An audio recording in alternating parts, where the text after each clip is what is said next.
শান্ত, ওই মাগরিবের আজান দিছে, কাজকর্ম বন্ধ করে নামাজটা গিয়ে পড়ে আয়ো।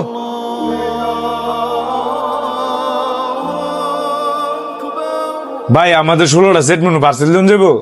দেওয়া যাইবো, তবে একটু লেট হইব। কতক্ষণ সময় লাগতে পারে? লাগবো তো ঘন্টা দেড়েক।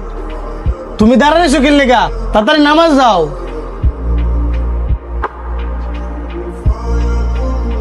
একটু তাড়াতাড়ি দেওয়া যায় না?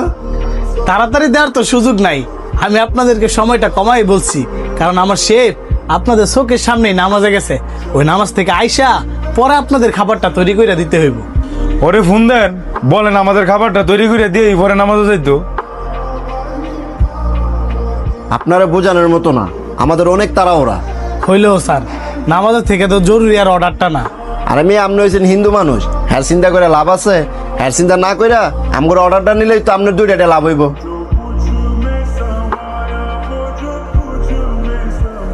আপনারা কি হিন্দু না মুসলিম? আমরা সবাই মুসলিম।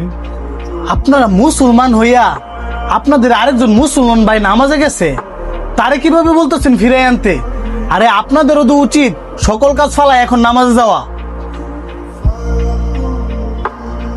আমরা এখানে জ্ঞান শুনতে আসি নাই, খাবার নিতে আসছি। হ্যাঁ,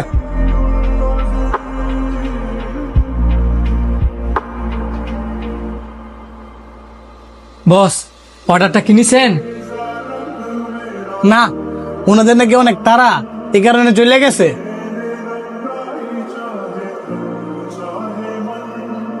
আমার নামাজের কারণে তো আপনার অনেকগুলা টেল লস হয়ে গেছে। হাত বুকা, তোমরা রিজিকের কথা বলো না, তেমন ওইটাও আমার রিজিকে ছিল না। তারপরেও বস, সবসময় তো আর রিজিকের দোহাই দিলে হয় না। দেখো, তোমার কথাও ঠিক আছে, কিন্তু এবাদতের আগে তো আর কাজ না, এটা তো তোমাদের ধর্মেরই কথা। আর তুমি তো আমার এখানে চাকরি নেওয়ার আগেই বলছিলা, যত যাই কিছুই হোক তোমার যেন আমি নামাজটা পড়তে দিই।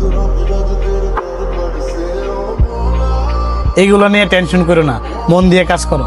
আর আমার কপালে থাকলে এর চাইতে আরো ভালো অর্ডারও আসতে পারে।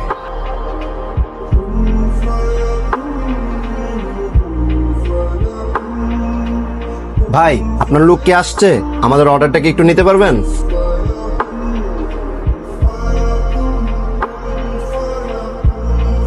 হ্যাঁ, নেওয়া যাবে। এই শান্ত, 16টা সেট মেনু রেডি করো।